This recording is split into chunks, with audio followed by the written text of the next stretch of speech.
জামাতের কিছু উগান্ডা ফলাইন আছে, বোঝো না কিছু, খালি চিল্লা ফাল্লা করে আয়া নেট দুনিয়ায়।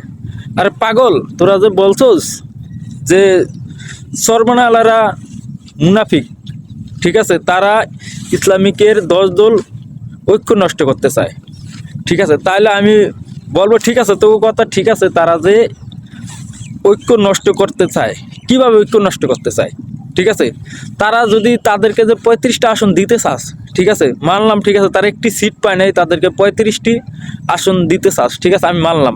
কিন্তু এনসিপি যে দল, তাদেরকে তারা 35টা আসন কীভাবে দিছস, বা তারা কয়টি সিট পেয়েছে? তা মুনাফিকি কি তোরা করছস না সরমানালারা করছে?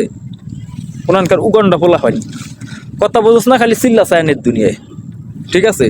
তোরা হইছিস গিয়া বড় মুনাফিক, আর বেটা হ্যাগর কস মুনাফিক, চিল্লা চায়া। তাহলে তুই দালালি কারা করছে? তোরা করছস না ইসলামী আন্দোলন করছে? আমারে বুঝা। বেটা ফাইজলামি করস সব জায়গায় আয়া, নেট দুনিয়া খালি চিল্লা চিল্লি করস। মুনাফিক তো তোরা, বেটা বেটা করে কস মুনাফিক।